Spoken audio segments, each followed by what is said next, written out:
Hello, everybody, and welcome to the newest episode of Technically Trek. I am your humble host, Dave Prime, and over on my right there, Katie's not feeling that well tonight, so Bill's just was gracious Mhm. enough to step in and fill in for co-host duties tonight. So thank you, sir. And how are you today? I'm to keep it short. I'm doing all right. I'm doing okay. lot going on in my life, but I'm not going to get into it right now. But yeah, Uh, I'm all right. I'm here. yeah, it's been a pretty chaotic week for me too, and I just didn't feel like going out and working today. We got Even though they keep on saying, "Oh, blizzard warning tonight," it's only, like, north of the Springs here, so, like, the Springs proper, we might just get a couple of inches, but Mm. Mother Nature's can be So quite we're getting fickle. freezing Who rain overnight. Ooh. Yeah. Yeah, I think we're at the southwest corner, it's supposed to be a big old swath that goes all the way up to Western New York, so that definitely Oh wow. Okay. puts you in the bullseye, and I think Travis, he's backstage right now, I think it might just scrape by him, so he might luck out this week. But once again, I had a script all lined up, ready to go, and I had to reboot my computer, and I don't have the script anymore. But yeah, this week we're going to be talking about what I like to refer as Worf's very bad day. I mean, things go Yeah. sideways pretty quickly. His chocolate cake becomes like white, vanilla, whatever you want to call the flavor. Captain shows up. There's a whole slew of stuff, and he hates surprise parties. And Riker, which I always thought Worf only had one door to get into his quarters. So I don't know if Riker snuck through a Jeffries tube or beamed in when he wasn't noticing. But that was like one thing that I noticed. I was wondering that too, and again, I was wondering if that was his first little time jump or not. Maybe, who knows? Yeah. But this is the episode where we had like the blooper that I don't know if you've seen it or not. That Riker's like, "What are you talking about?" And then Tracy, the actress that plays Lieutenant J, just walks by and he just like safe. And he runs and he threw down the corridor. Oh no, and I missed that myself. I didn't. I have to admit, I finally finished watching it not 20 minutes ago.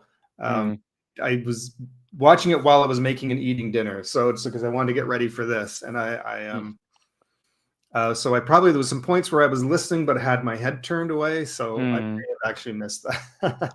Oh, yeah, but no, it's just, but of course, me being the intimidating Star Trek geek that I am, I've seen Travis laughing, so I'm thinking he I picked up remembers. on it. But I am going to go ahead and bring him in. How's it going, There he man? is. How are Hey, you, Travis? hello, everybody. Yeah, so unfortunately, your future husband couldn't make it tonight. He's like buried with doing like technical stuff with the computer and whatnot for his work, and he says it's going to take him a week to get it all situated. So Wow. yeah, Okay. definitely does not sound like there's going to be a dangerous thoughts this week either. Which, of course, we all know, saying if it wasn't for DT, this show would not exist. So thank you to Mono and Tyson for putting Bringing that us together. together. Yeah, Yeah.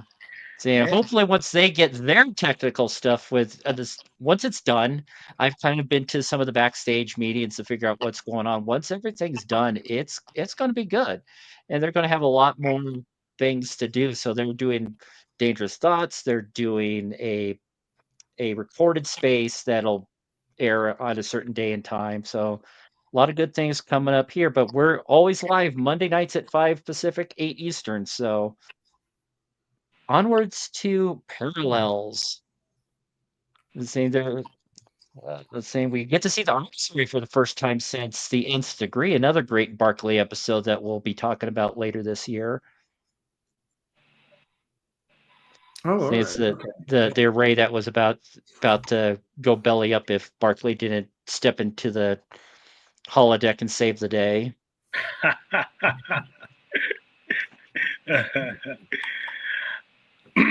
you know, um, thinking about this episode, how it started out. Let's start with the beginning and stuff. Hmm. It was pretty interesting to see. It started out with Worf. Narrating. What's going on, and it's like, this is going to be a Worf episode. Okay. Mm. So I was like, okay, this is gonna be interesting. When I first, when I first watched and stuff, it's been a long while since I watched it and stuff. I'm just gonna go by from what I remember because I've seen it many times over and stuff. But he was, given the, his log dictation and stuff Mhm. about what happened on what was it called, Fortress 3. Yeah. Okay. The Batleth tournament and stuff. And I like how his intro came out, and everything else, and then he rendezvoused with the Enterprise and stuff. And I heard y'all was talking about, Riker. Riker is notorious for throwing surprise parties, which Worf hates. We all know that. And it started out, pretty.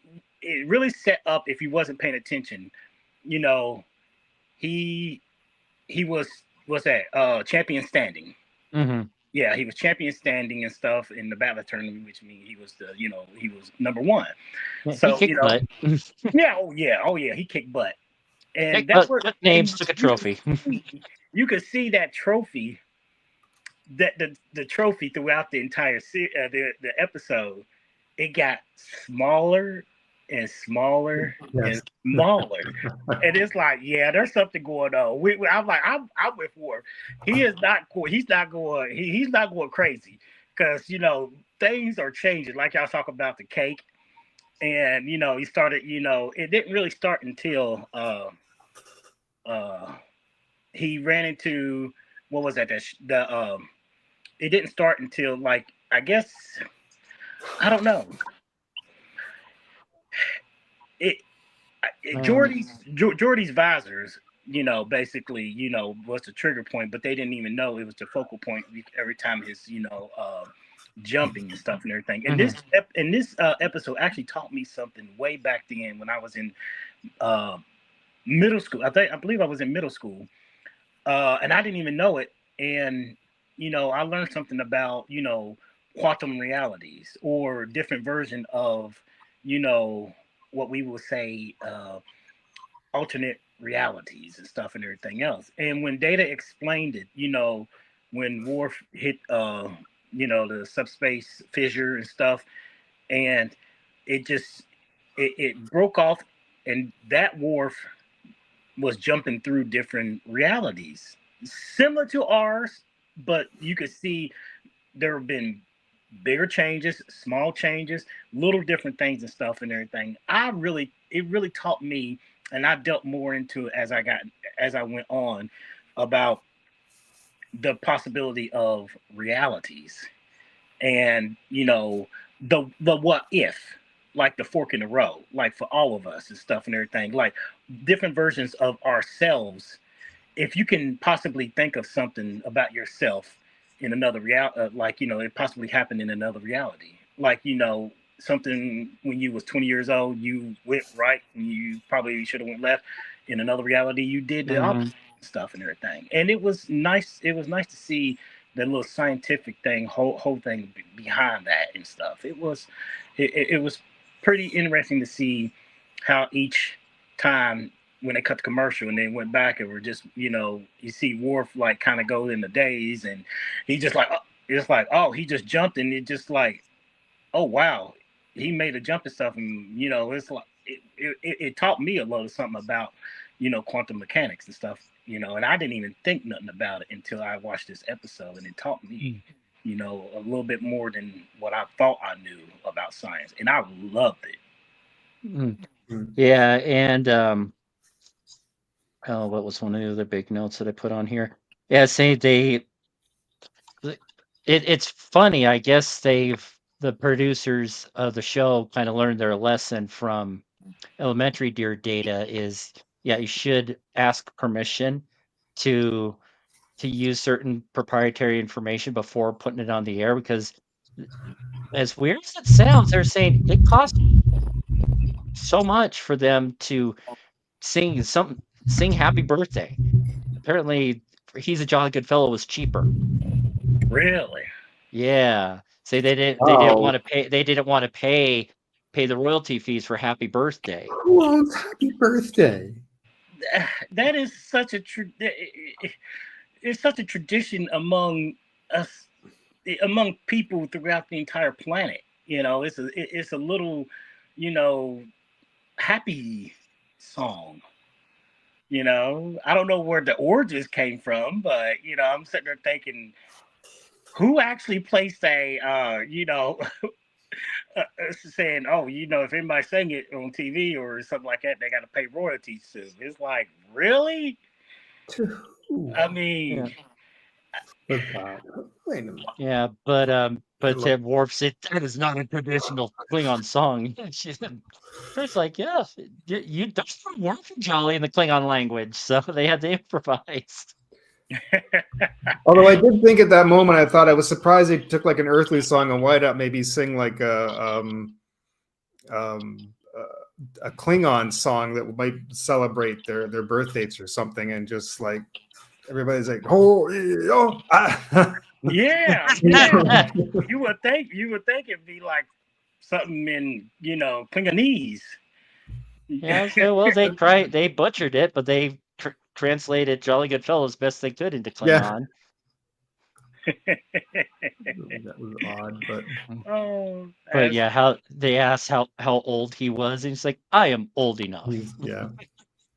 I love how there's a lot of you couldn't really throughout the series you couldn't really pinpoint their age, like the character's age, and they will always tiptoe around that when they asked about age and stuff and everything. But we eventually we all figure out just how old everybody is, because eventually they'll give the year that they was born. It's like, oh, okay, so you could if you can tie the what time period they in, the year they in versus that and everything, then you can do the simple math and be like, oh, yep, I know how old you are. Because even Data in Star Trek Generations, when he said, how did he put it? For 34 years, I have endeavored to become human or something. Mm-hmm. Oh, yeah. Yeah, but according to sources, I mean, based on like when he joined Starfleet Academy and whatnot, I'd say Worf hit the big 3-0 in that episode. Now, I have to wonder too, when they talked about age, we judge our age by one rotation of the Earth around the sun. How is that measured in Klingon? Like maybe their years are shorter, maybe they're longer.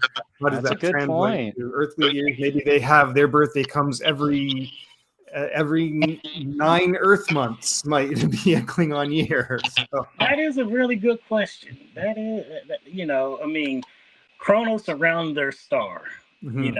I mean, each star, each planet in the universe and stuff like that, you would think that will be different in their rotational rate around their star, the planets and stuff and everything, and they said on measure. And like Bajor, prime example, their day is 26 hours. Right. I remember something about that. Yeah. And they've mentioned that on several occasions. Yeah. By the way, just to mention, I had to look this up because it was driving me crazy. Warner Chappell Music owns the right to Happy Birthday, but in 2016, after a lawsuit, they now just consider it to be public domain. So apparently they owned it up till 2016. So okay, so yeah, but this was like the early 90s, so yeah, definitely owned it. Yeah. Okay, public domain now, but way back then, you had to pay. Was issues, yeah. Known. But I think this is the episode. I saw a glimpse of it, but the star date for this episode is the same star date to the .1 with Deep Space Nine's Sanctuary. Is it? Oh, wow. Yeah, so it was definitely concurrent. What's going on the Enterprise was going on the station with the Skreans, I believe was the name of the race. The Skreans? Yes. Yeah. Skreans. Yeah. Okay. I like that little, because what's happening on the Enterprise, something's happened different on Deep Space Nine, and I like that little continuity right there. Because I'm not sure if it's the only time that it was like spot on. Yeah. But of course, yeah, you can kind of get a feel of, it's like, if you want to really get a feel of what to do, it's like, okay, based on this start date, these are the 3 episodes you got to watch for Next Gen, DS9, and Voyager. I like that. I like that. That was the fun thing about the mid because it was in the early mid '90s and stuff. Because Star Trek Next Generation was coming at its end. Because was that Parallel was in season 7? 7, yep. 7 episode 11. So it's about the first third of the season. Yeah. Oh, and here's my. I don't know if y'all caught it, at a certain point, but if y'all do remember, was that Future Imperfect? Mm-hmm.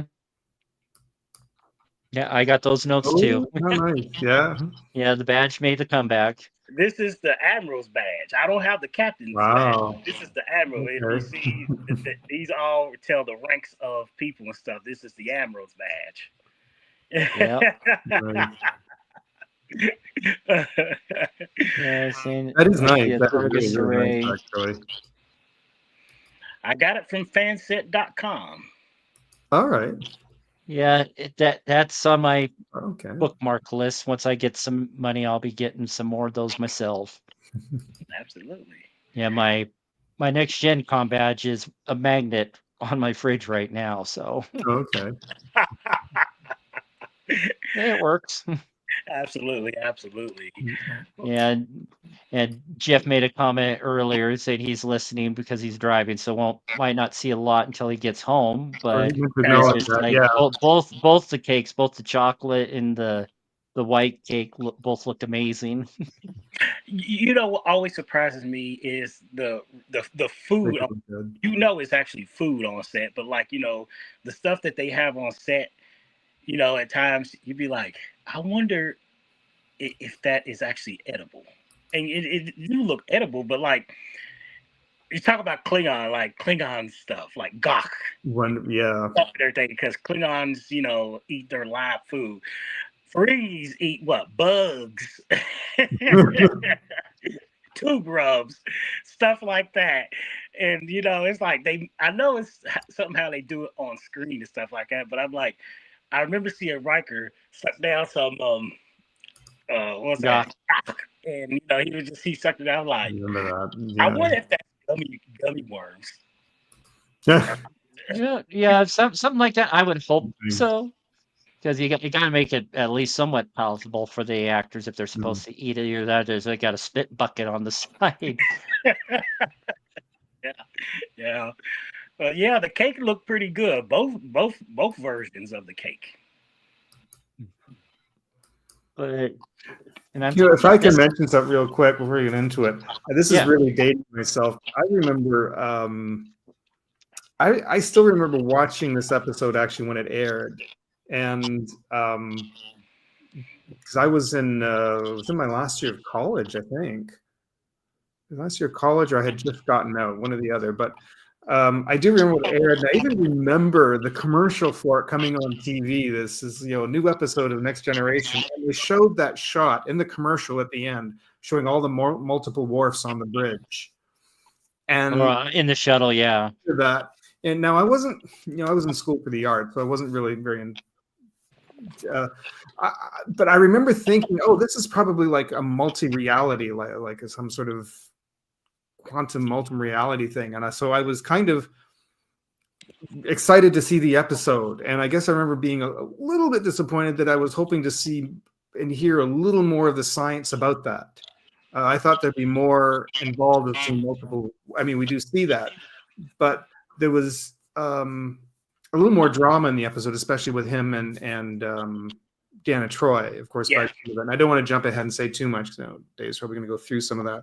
But most likely, the first time I saw it, and I'm only 23 or something like that when this aired. I'm 23 or 24 years old, being kind of a little bit disappointed in the episode because I wanted more sciencey stuff about this, and I was expecting something a little more at the end. But I was kind of like that too, Phil.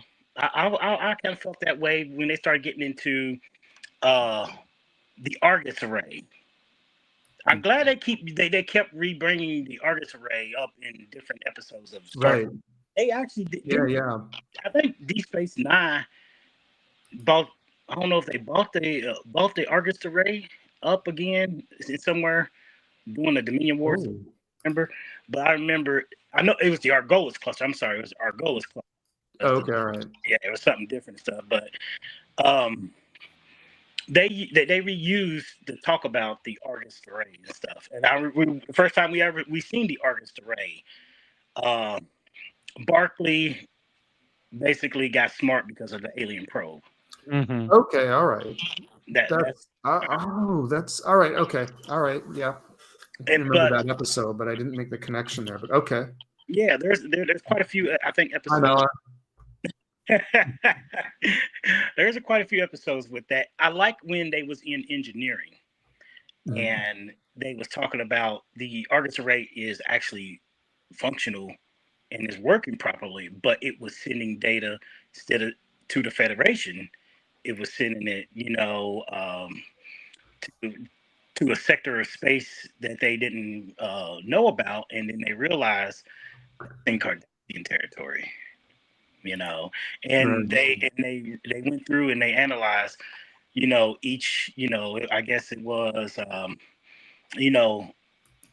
the Argus Array was monitoring different sites where new starships are designed and built. And I was like, okay, right there. I like that little technical thing. We got a little thing about there's more than Utopia Planitia. There's other sites around the Federation that, are responsible for new starships being built and, sent out and stuff and everything. I thought that was that was a pretty little interesting thing they added to continuity, because you always think, how do they make all these starships and everything else from just Utopia Planitia? But come to find out, there's more around that are responsible for starship designs and stuff and everything. I thought that little engineering stuff about the Argus Array was pretty interesting. Yeah, so I just pulled up the array in Memory Alpha. It was actually most recently in Children of the Comet from Strange New Worlds. So it's been there for a long while, but it was of course the Syntherian probe at nth degree in the remastered graphics from Redemption Part 2. The Argus Arrays labeled in new text on a star chart, but it was also on a star chart in Clancy's office from season 1 of Picard, and then season 3 of Picard. It was also mentioned on a map in the background. And actually, I take that back. Most recently, it was on the star chart in the Section 31 movie. So it's been around for a while. I mean, it's a powerful subspace telescope, or whatever they call it. But hey, Mala. Hi, Mala. See, I saw some mentioning it in the Discord that I didn't get it because I was finishing getting all this stuff ready to go. But if you go to bit.ly/dt_fam, you too can get involved and get into the chat and learn more about what's going on with this channel and the Dangerous Thoughts family as well. So people just go to that link and then it'll take you to the Discord and you can log in and get into all our shenanigans. Absolutely. I gotta learn how to use Discord. Thing confuses me.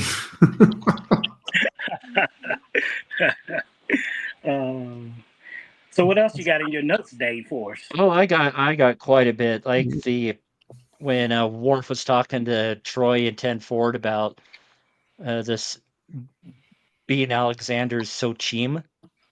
That's one of the few times I think Worf actually looked scared when he says, "Well, what's the translate? It means stepsister." And Troy's like, "Well, that would mean my mother will be your stepmother." And he's like, "Holy, what did I just get myself into?" Yeah. Oh yeah. He's like, "That is a risk I'm willing to take." He's a Klingon warrior. Yeah, but a Klingon warrior bested by a daughter of the 5th house. Oh, But probably one of my favorite scenes between the two of them is when she's up on the bridges. What does this button do, Mr. Wolf? yeah. He's He like, that always, part's fuck on torpedo. It's Wolf, not Wolf. he just say it's Worf, madam. Not Wolf. But yeah, Oh, that's so pretty. long. That was pretty interesting that they was talking, But then this episode, like we seen when Worf was jumping through realities, they Mhm. was married and they had children. Yeah. We didn't see the children Well, and everything, but well, yeah. that was one of the things I did make a note of, and I didn't realize it until I watched this episode again this week. Is that when they got married, she moved into Worf's quarters instead of her Mhm. quarters, which is much Oh, larger. Which it is so I'm just like, I don't know if that was just a writing goof or what.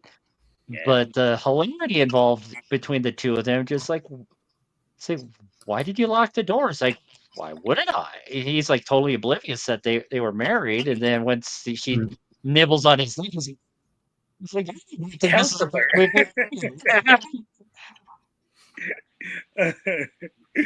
Oh, that was a but pretty funny. in the way he just kind of ran over the corner when she went into the bed, which I mean, that's like a full size bed. That's not like a queen or a large bed for a couple to be sleeping on. Mhm. And it cracked me up when she let his hair down. I was like, Mm. oh wow. yeah. Okay, okay. It was like this was like I was laughing because I was like, oh, they are together in this, in this version they're Not together. about that. Yeah, and um, apparently just jumping to the end there when Worf orders champagne at the food replicator, that was an improvised line that wasn't part of the script, so they liked it and they Oh, stuck with it. was that right? I didn't know that. Yeah. wow. Interesting. And Okay. you know what Phil told us about them improvising on set in Star Trek Next Generation because of John Delancey. So that's even like, yeah. Yeah, Maybe because it was the very last line. Somebody liked it, I guess. Maybe in that case, but yeah, but reading some of the stories and whatnot, they even though they were goofing off, having a lot of fun, they were not given a lot of wiggle room overall with stuff like that. So you gotta stick to the script. We wrote it, it's good, use it.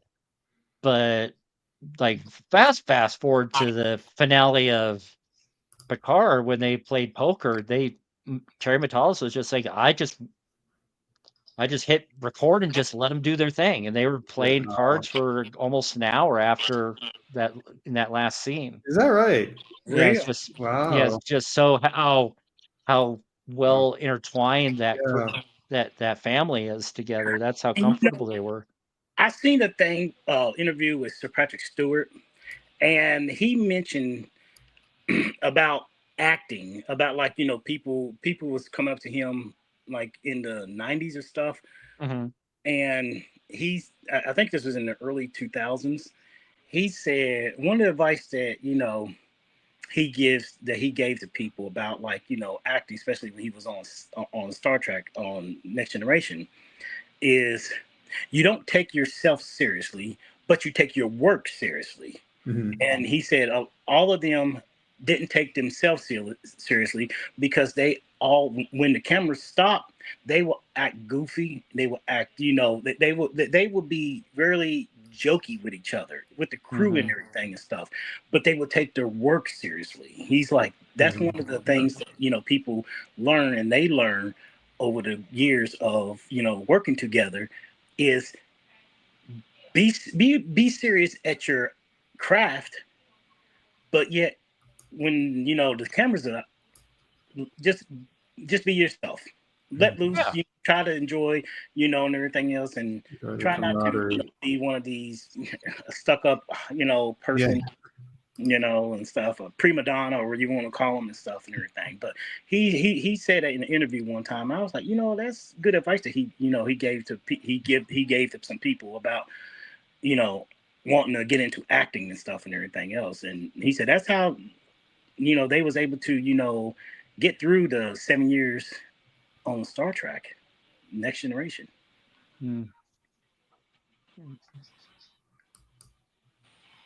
because he wasn't expecting. He didn't think it was going to last that long. He was expecting. He didn't. Yeah, he was just going to be there and had his bags ready to go because he didn't realize. Yeah. Oh, he could not foresee the kind of person, not just himself, but the character that he portrays is going to be beloved for the next 35 years. Yeah. And he went on to do other, Professor X in the Marvel friend or in the X-Men franchise and stuff. I mean, he went on. He was an unknown actor at the time. None of us knew who he were, but yet Star Trek Next Generation, him. Although when I remember when he started, I was like, "Oh, it's the guy from Dune." Yeah. You see that? That was a good. I haven't seen that one in forever. I actually have that version of Dune on DVD. I just need to get a DVD player again because it's in storage up in Seattle still. So it's one of those things I didn't think of packing with because I didn't pack my TV with me either. So no. What year was that, Mala? Excalibur. I've probably seen that movie as well, but it's been a day. I've seen quite a few movies that he was in. He played a villain in one movie. I can't think of it right now, but he played the bad guy, I should say, and he was like the top security guy at a school, something like that. I can't remember. 1980. So I was a wee lad of 4 back then. I don't want to get too far off, but if I'm not mistaken, I'm trying to think the name of it. It's technically Trek, so it does beer, but we were sticking with it for the most part. Exactly. We're still in the Trek. I don't want to veer too far off. I'm trying to think of I'm trying to look at it. Wasn't he in? I could be really mistaken. There was like Star something really wild movie about space vampires in the 80s. Mid 80s. I'm trying to think. Oh God! Oh, I think it was called Life Force. He was in it. I think it was called Life Force that he was in that as well. Yeah. Yep, 1985. If you've never seen it, grab yourself a big bowl of popcorn and find that and put it on. It is the wildest, craziest movie you've ever seen. And that was 2 years before Star Trek Next Generation. Yeah. Okay. Yeah. Let me see if I got an app I can see. Well, it looks. Have you guys both seen that before? Like it might be on. I never even heard it till you just mentioned it. Life Force. Oh God, it is bonkers, but it's great. Okay. Good, actually, pretty decent effects for like 85 too. I remember being really shocked that it was like yeah. I'm not saying that it compared to anything, but there was a movie that came out. I think it was in 87 or 88. It was called Killer Clowns from Outer Space. Oh, I remember that. Yes, it was bonkers. That just what they. Is it somewhere around like that kind of movie? Yeah, just imagine a little more science fiction-ish. Little more serious. Life Force isn't supposed to be a comedy. It is supposed to be very serious, but it's so off the wall that. Okay. Yeah. It's just. Oh, that's pretty funny. And I believe too, Sir Patrick Stewart. I seen him do it. I think he did it one time. I don't know if he did it, but he hosts SNL the same year that TNG concluded. All right. Okay. TNG concluded. Yeah, in 1994.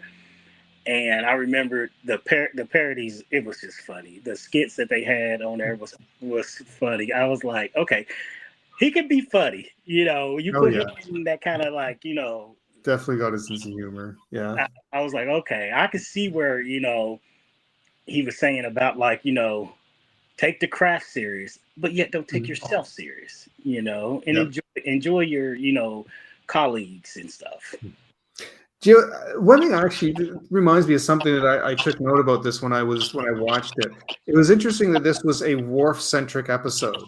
Yes, it's not the first Worf-centric episode this season, because there was Pegasus and then Homeward with Worf's brother, Sergei. Right.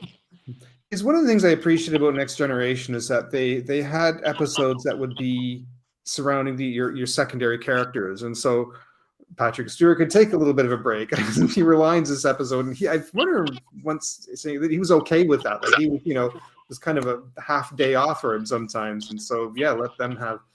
So I really appreciated that aspect of Next Generation, because you never at that point it was just Next Gen. I think Deep Space Nine had started, but we really only had the original series, which you mostly never got. You might have got a Spock episode, but I don't think you ever really got. I think there may have been one with Scotty. I can't remember, but it was mostly Kirk as a central character, and you never got a Chekhov central story or a Sulu central story. They never got kind of their own episodes, and I really appreciate that about Next Generation, that they could explore the characters. They started that too, because it was in the mid to late '60s that TOS came out, and the writers and they didn't have that mindset. Fast forward to TNG and stuff, you got a new set of writers, directors, and people in Hollywood who think. Who had a vision of things more bigger than what they did back in the '60s and stuff and everything. Yeah. And I appreciate how they wrote, especially this episode. Because it was like okay, they really this was a Worf-centric episode, and it played out to a point where he didn't come off as a warrior. He didn't come off as, a Klingon looking to, enter Sto-vo-kor for a glorious death and stuff. It really, came down to it of science. Came down to, Worf is out of place. He's out of place, and he knows he's out of place, but people look at him like, what are you talking about? You're not, and every time you turn around, even in his logs, he would go to his log, and it's like, there's some crazy stuff and everything that's going on in this episode, and it's like, it's not just you, Worf. When they explain quantum signature was different from theirs, so you from a different universe. You're from a different universe, and then. I like the episode because we all know about the Majors, but it's like I see it on the bridge, Yeah, and it's like, oh, yeah. So role reversal with those two species. So it's like the Bajorans are the aggressors and badasses. I think that's what I'd say. Bajoran badasses. Oh yeah, they overthrew the Dacians and they conquered them, and they became, like you said, badasses and stuff. And I like how too they kept Riker as the captain, like they had him as actor come on to be a different captain and stuff. It's like okay, Worf is a captain and stuff, and it really kind of shocked me at one point where it was Dr. Ogawa, not the chief medical officer instead of Beverly. And we saw, and I'm surprised we didn't even bring this up, Will Wheaton come back. Yes. Yeah.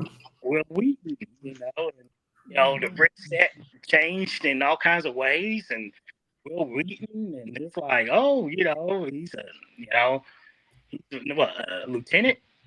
Yeah, but it makes you.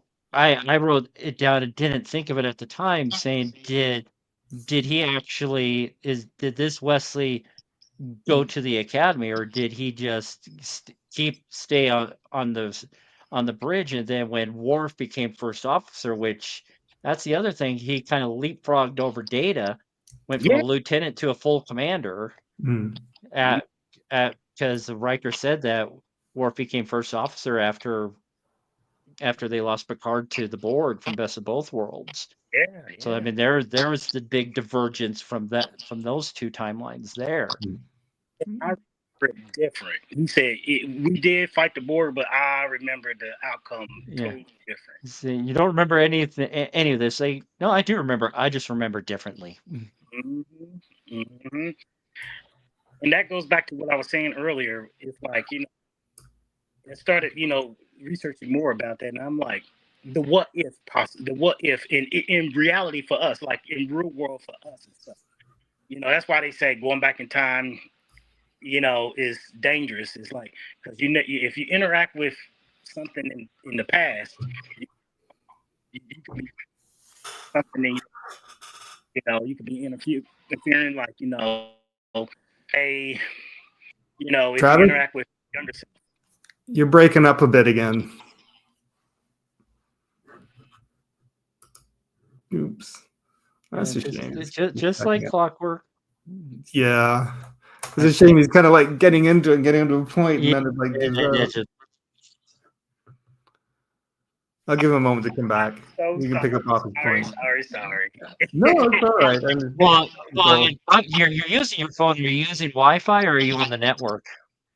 Oh, I'm using Wi-Fi. Okay. Yeah, I'm using Wi-Fi. See, I'm using Wi-Fi too on my laptop, so. But no, I was just saying that, I like how if you go back and if somehow you go back and interfere with like yourself at a younger point, and then you go back in the future, you don't know if that you will see the alteration if you interfere and stuff and everything, and you can actually see, like, there've been so much done with, like, time travel, and but like, to think about it, it's like, if you think the what if possibility, like in one reality, we never met. None of us never met in a different reality, in a different universe and stuff. In a different universe, I hate to say this, I'm just saying this. It's open, it's live chat and everything, but World War II, the Nazis won. In that reality, I mean, who knows what's happening in that, or in another reality, we didn't have, the First and Second World War. Just stuff like that. I like how the little premises of this episode showed, the quantum physics in a way of different to the mindset. Like, you could think it's a possibility that universe existed and stuff and everything. And I like that too. But Worf himself, he didn't ever conceive that, and when Data was explaining, and on a display, like how they showed on a display when Data was explaining, the branches are breaking off, and it just started breaking off into so many different realities that you couldn't even keep count. The ability infinite. Yeah, and of course, we had 250,000 plus enterprises just popping into that reality, just like, that definitely scared the Bajorans off. How many days until that sector was filled with Enterprise? 3 days, I think. 3 days. 3 days. Wow. Oh, goodness. But let's see here. Yeah, when Worf made his second shift, the first shift, of course, was like at his birthday party. The second shift was in engineering when Geordi and Data switched sides.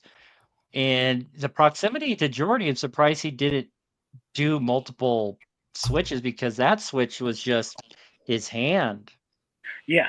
Caused him to flip, but other times there was 2 flips or pushes or switches or however you want to describe it back in Worf's quarters, because the the painting had moved, and then I don't know if it happened the painting changed, Yes. and then the painting moved. So I'm counting that as 2 shifts, and that during that shift, Troi went from her casual low cut uniform to her spacesuit, as the actors like to call it, the traditional uniform. Yeah, I see that now. Okay. I remember one of the paintings too was a Vorcha class attack cruiser. Right? From the Battle of Haros. The Battle of Haros. But during one of the switches, it went back to the Battle of Haros, or at least Data's interpretation of the battle. Data's interpretation. That's right. Yeah. What about you, Phil? What do you remember? Just because you just previously rewatched it, What do I remember as far as anything that jumps out to you? One little thing I was thinking about earlier, and I didn't want to dwell on it too much because it's sort of a technical thing, but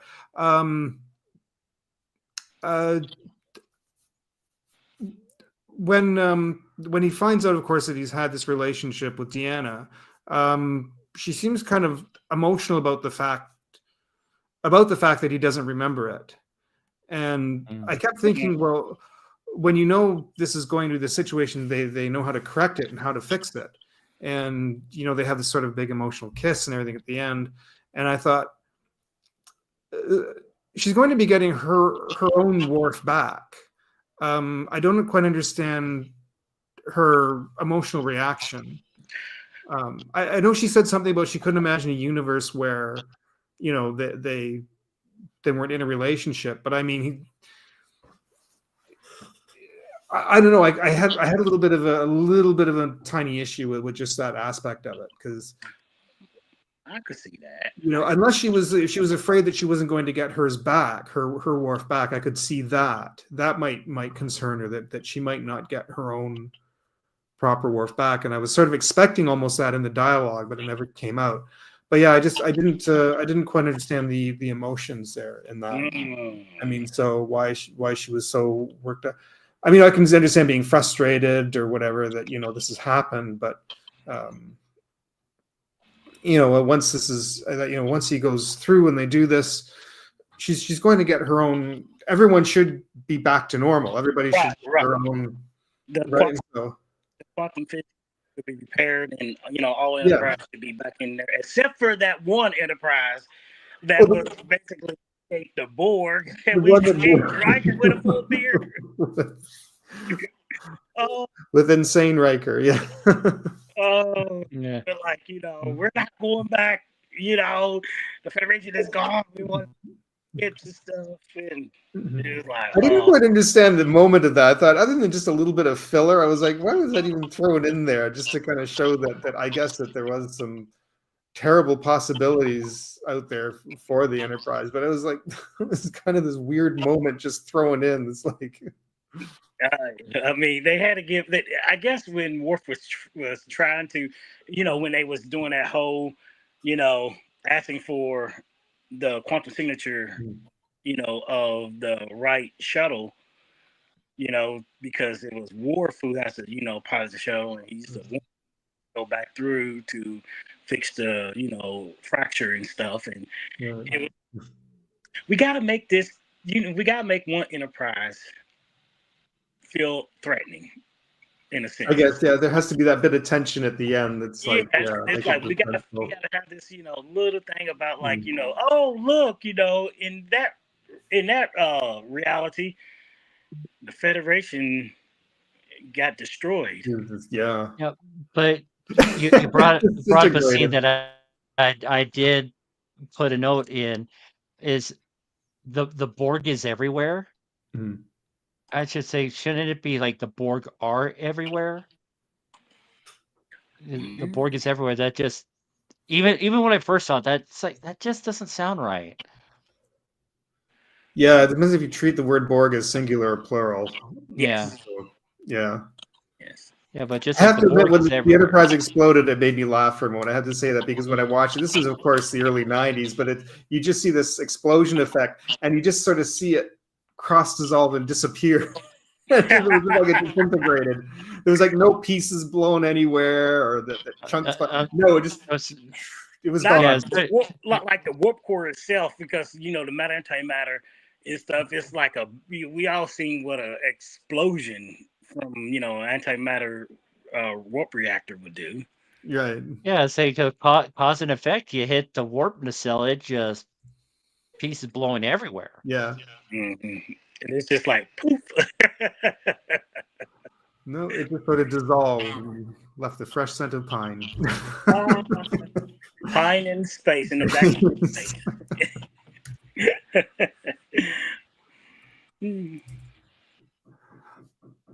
Overall, though, I actually really enjoyed seeing it again. Like I said, I hadn't seen this one in years and years and years, so it was kind of fun it's kind of fun revisiting some of these because I haven't seen them in some of them in 20 plus years, 20, 30 years. Yeah. So I but absolutely. I remember the one thing I won't mention super quick, and I'll let Dave get back to it. That was the other thing, because I was getting to this point earlier when I said I remember seeing it when the first time it aired 30 years ago in the trailer.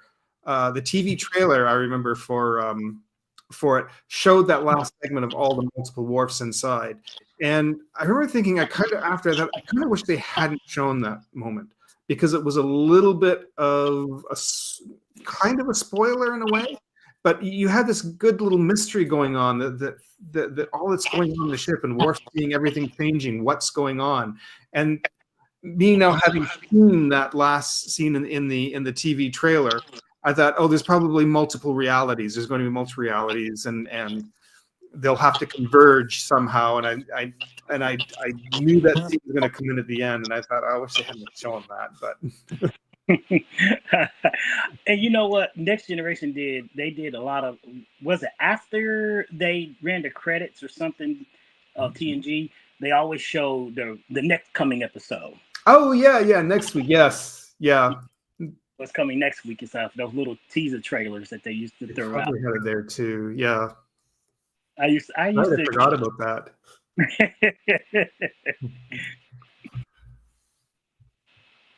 Yeah, say like I was always meticulous about seeing what. Am I breaking up? Kind of. Yeah, you're going in and out there. Yeah, just like me. How about now? Better, worse? I think you're there. We'll know as you start talking. I have been talking. Oh, there we go. Okay, yeah, that's better. Yeah. Okay, yeah. Say like the one episode I always talk the most about is, for whatever reason, I did not see the teaser for Cause and Effect. So when the opening moments of that episode, the Enterprise blew up, I screamed bloody murder. I was freaking out, and my mom thought something bad happened. I was like, and then when it came back after the commercial, I'm like, what? That was a pretty good episode. It really it was. They always do that with the Star Trek, with the next week's episode, and oh, you've gone totally mute on us now, Travis. I'm gonna start muting mine. It's 9:00. They're still doing work upstairs. I don't know if you can hear the hammering, but I'll try to mute in between myself talking. Yeah, say they're doing hammering downstairs from where I'm at. So. There we go. Can you hear me now? Yep. Okay. Yep. Let you know. I'm back. I got good Wi-Fi. I don't know why. Something disconnects them. You're on a phone, right? Well, one thing I've been learning to do since I'm doing it on my laptop is I reboot my laptop before I start the show. Maybe like turn your phone off for a minute or two and turn it back on before you log on. See if that does anything for next week. I'll do that. I have to remind me the next time you text me to do that. Yeah. Okay. I will do that.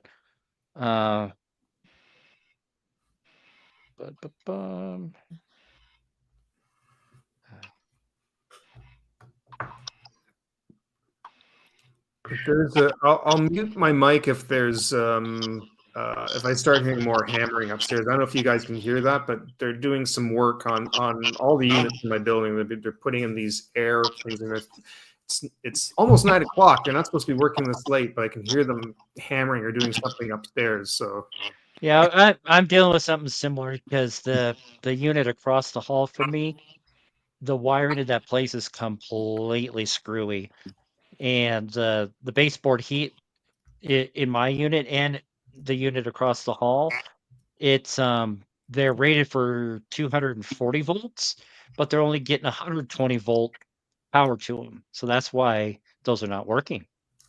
Oh wow. And it's going to be like another 2 weeks before they get out here and get those replaced, but they are getting replaced when, of course, the weather decides to warm. yeah. Well, spring is around the corner, fellas. Hopefully, the weather will act up, here in the next week or so. Yeah, like I said, the northern part of the county is under a blizzard warning tonight. They're supposed to get over 6 to 12 inches tonight. Down here in the Springs itself, 1 to 3 inches. We'll just have to wait and see. We're going to get rain here in a few days and stuff, and I see that, across a good swath of the country, actually, good swath of here and Canada, we're going to be, some pretty wacky weather, that's going to be in the next 24, 48 hours. Mm-hmm. Yeah. Yep, same here. Oh, man. we had a little taste of spring there for a bit, but it's leaving us again. Yeah. Mother Nature and Father, Old Man Winter, they like to duke it out. Oh, yeah. Made it home, Jeff. Yeah, I was going to say, welcome back, Jeff.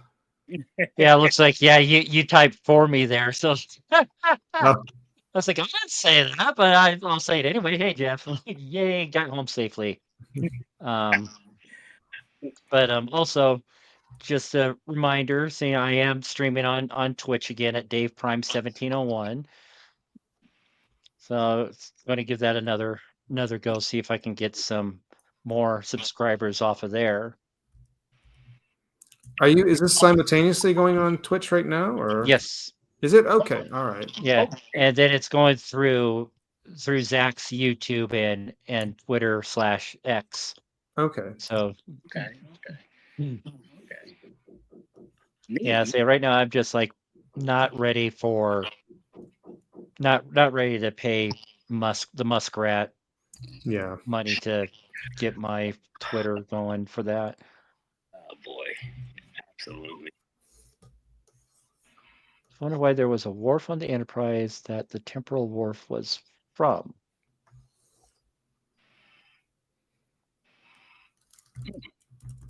Well, they were all Worf was on all the Enterprises. Yeah. Do you think you could clarify that a little more, Jeff? So, or pop on, since you're home, you can pop on and ask verbally instead of on text. Jump in on the conversation with us. We're always open for new people to join us. Yeah, so I try to get Leftwich on here. Just like you don't need to have your camera on, you can do it for just the audio purposes. But anything in your notes that we didn't tackle, Dave? There was. Let's see, we've kind of hit some of them already. Oh, of course, like one of those, the reality after Geordi died from the attack from the Bajorans had the warp core enclosure from the episode Phantasms. Yes, I'm surprised I didn't catch in on it, but I do remember seeing it. Yeah. And then of course Data had natural blue eyes, so it was like, and say Brent didn't have to wear contacts for a couple hours shooting, so that was a relief for him, because I've read that they were like, with LeVar wearing the visor, it was uncomfortable for him. It was uncomfortable for Brent to wear the contacts. And that for them, you think about that. That would have been, it would have been interesting to. So it's like, who the hell are you? What are you doing on our bridge? Yeah.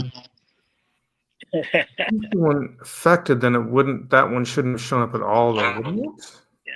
Yeah, since he's shifting from quantum realities, he would shift to a reality where he was present. Alive, yeah. Yeah. That's about the best I can go with that one.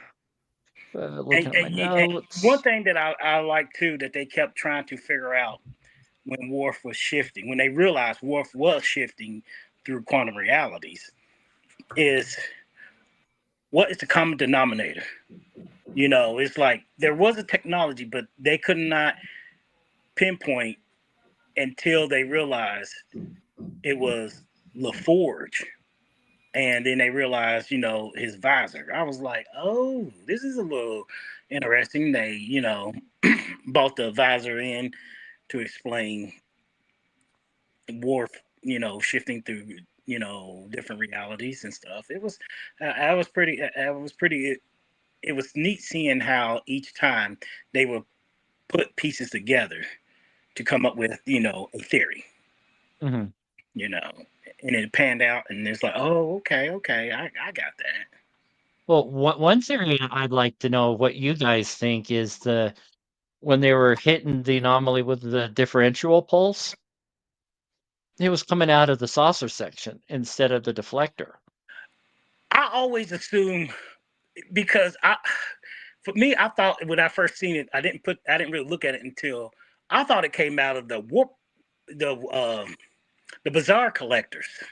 The way it was coming, but then I realized no, it looked like it's coming out of the salsa section. You have to really look at it, and I was like, is it the salsa section or was it the bizarre collector?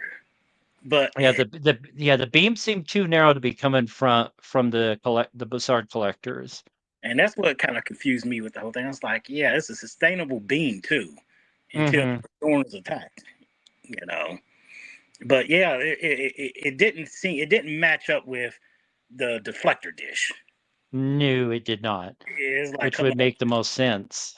Exactly. Exactly. It's like no, I guess it's one of those little things that they in editing. That they didn't, think about oh, where are we going to put this beam coming out of and stuff and everything. We got to make sure it's coming out of the deflector because people would notice that, it's coming out of the deflector. Just like one time they fired the phasers out of the torpedo tube, the forward torpedo tube.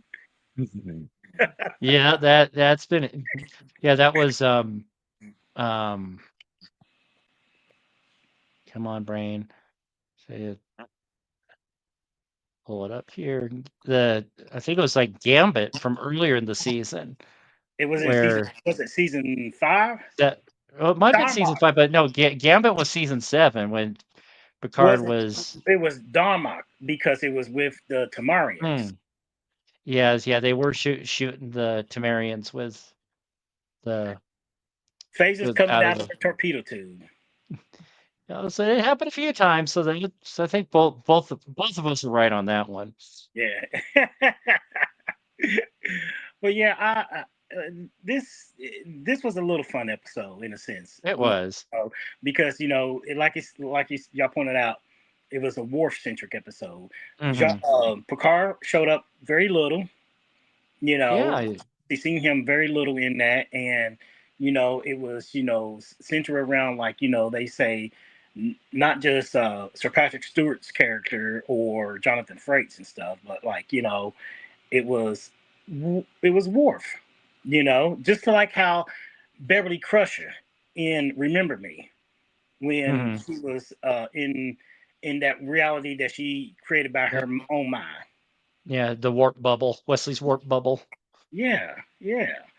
And it's like, oh, I like this. I like how they went this route, stuff and everything. It's like they gave each in the final season. It's like they gave everybody. Jeff, hey, how's it going? hey. Hold on, I don't know what's going on with the lighting. It's all anyway, good. Makes you ominous. So hi, how's it going, everybody? It is going well, my friend. Yes, absolutely. Thanks for joining us. Oh, good. The dog's Yeah, because going we nuts still right got now. about He's like, 20 hey. minutes before. Hey, Peppers. Still got about 20 minutes to kill before I have to call it good to get to my AA meeting. Right.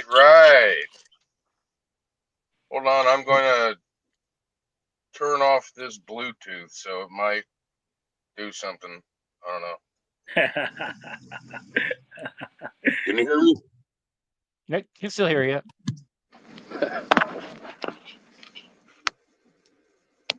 Maybe. Okay, I can hear you. Okay, so anyway. What's that? Oh, I said so anyway. Anyways. Yeah, I've gone through pretty much all my notes for the episode. So, Jeff, can you hear me, Jeff? Yes, sir. Let's get your quick thoughts. Wait, it was breaking up. I'm sorry. What was that? No, it's a common thing he has with his connection. Can you still hear me?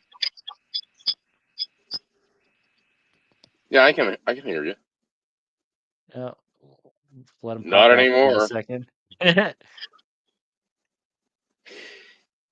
Yeah, we're going to try next week having him turn his phone off and turn it back on again before he starts to see what that does. Can you hear us? Oh, much better. Okay. I was just saying, what's your quick thoughts, your likes and dislikes about this particular TNG episode? Really, I kind of liked all of it. Okay. Personally, I mean, like I said, at the very end, it was kind of weird that there was a Worf at the same, what was that, his quantum signature? Mm-hmm. So I don't know, maybe they should have explained that, they could have explained that away by saying, yeah, our Worf never made it back. Hi, how's it going? There he is. We found you finally. I don't know. By mistake, I would suppose it would have been. I don't know. That kind of threw me off. That was about it. That was just a nitpicky thing, really, for me. So, like I said at the beginning, those cakes looked really good. Yes, they did. They looked quite moist. Yes, they did. It was kind of awkward watching Picard eat that bite. You know. And he kind of mushed the fork around it. He made more crumbs than anything. Maybe Patrick is not a big sweet fan. Yeah, see, that was the actor's bite. Yeah.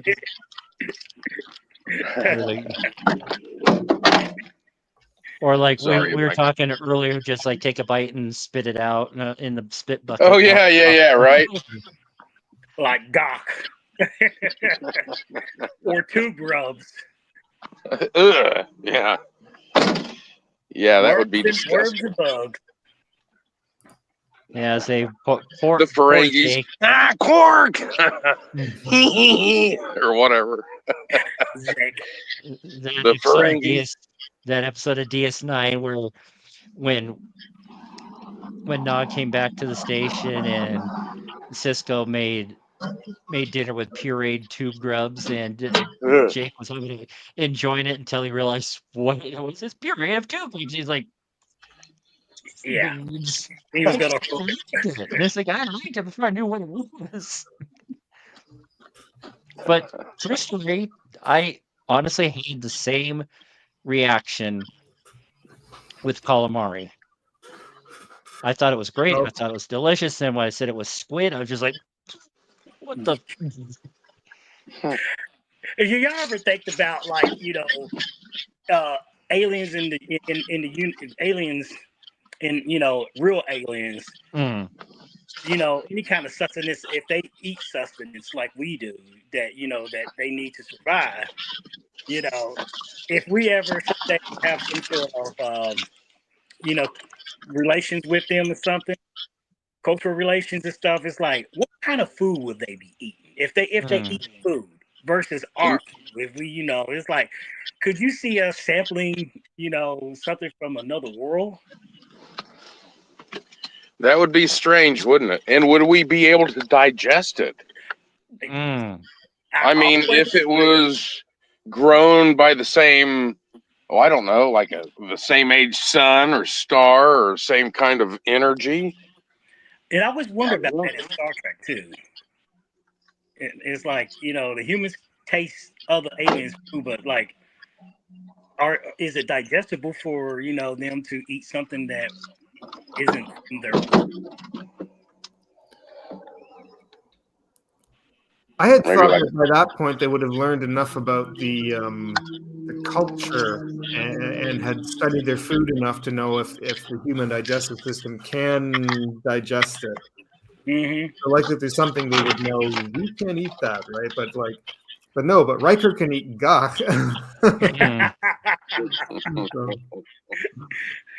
Oh yeah, and humans can eat two grubs.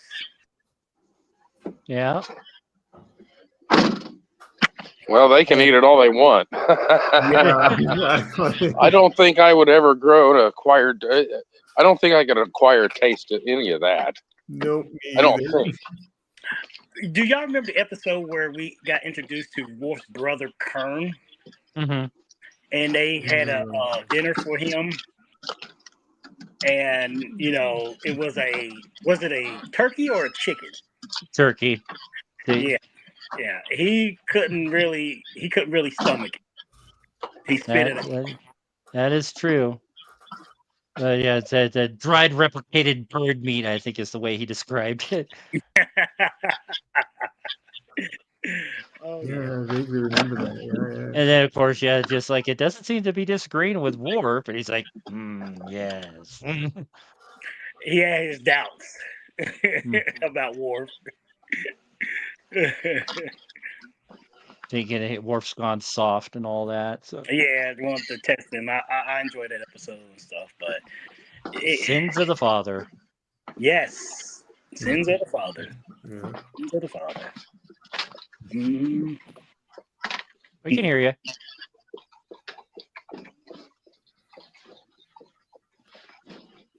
But you said you got everything. We cover everything in your notes, Dave. Yeah. Okay. Yeah, just like the way that the painting just kept each reality. It kept once it flipped once, it was flipping every other time. Every other reality is going from the Battle of Horos to the. I thought that was kind of neat. Ship. Yeah. Yes. Actually, that came. The first AI art came to mind. We know it wasn't data. With all the stuff being generated today, True. You know what? Really, at the end, where he came back to the Enterprise, and he thought there was going to be a surprise, but Deanna was in his quarters. Yeah. And she was just there to feed Alexander's pet. Yeah, his little hissing beetle. Hissing beetle. Oh, the hissing beetle, yeah. It was just like, what? Are we married? She tapped the glass when she brought it in it, then she put it down and tapped the glass. And the very first thought was, don't tap the glass like that.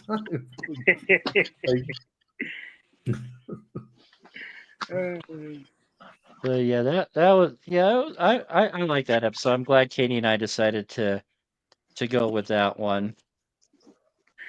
And what will be the next week's episode? Next week's episode, we are going back to DS9, and we are going to talk invasive procedures. Okay. So a DAC, one of the DAX heavy episodes with Danny Glover as a guest star, or Donald. Donald Glover. So who is it? My brain's not braining. Tim Russ is John Glover. Klingons. Tim Russ is one of the Klingons. He is. So this was, I think this was before another one of those episodes before Voyager. So Yep. yeah, he's definitely been around the block, to say the least. So I mean, he's in the he was played two different characters from the TOS era. It's like Tuvok and then that Enterprise B officer. And then he played one of the terrorists from an earlier episode we talked about with the Baryon sweep. Yeah. And he played Tuvok in DS9 in an alternate reality. That's true. That is true. In alternate universe, yep. The mirror universe. Yeah, the mirror universe. Everything. What was the DS9 episode again? Invasive Procedures. The John Glover episode. John Glover. All right. Okay. Yeah. All right. Season 2, episode 4. All right. Yes. So like early on. And then came out. What's that? I remember when that particular episode came out too. Yeah, so I didn't really know much about Glover back then, but it was just like, yeah, he played a good character. I mean, definitely one of those times where they kind of showed that the fact that not all krill should be joined, and he definitely did not qualify. No. You're right about that. Funny that we'll talk about that stuff, but back to this episode before. My final thoughts about it. Can you hear me? A lot of noise. Yeah. Say it again. You kind of broke up again. Can you still hear me? Yeah. My final thought on this particular episode is, like we said, I'm glad it was a Worf-centric episode, and we got him in a role where it's not about honor fight or something that happened to do with some kind of Klingon ritual or something, but it was just something unexpected that required a science way or getting out of the situation that he was in. I thought it was very, technical and stuff. I like that. I like the episode, and stuff. Well, final thoughts, Phil? To be honest with you tonight, I don't know if I could add anything else to it. I think everyone's we kind of pretty much covered it. Yeah. It was good to see it again. It was good to kind of bring back memories. Like I said, I remember watching it.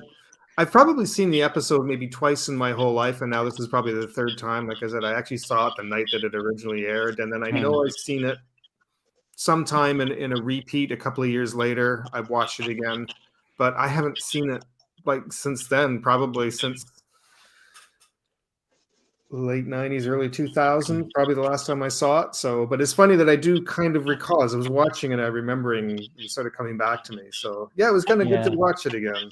Yeah. So next week's episode, I've seen that at least 8-10 times. I say when DS9 has aged well. Say whenever I do a Star Trek binge, it's usually either DS9 or Voyager.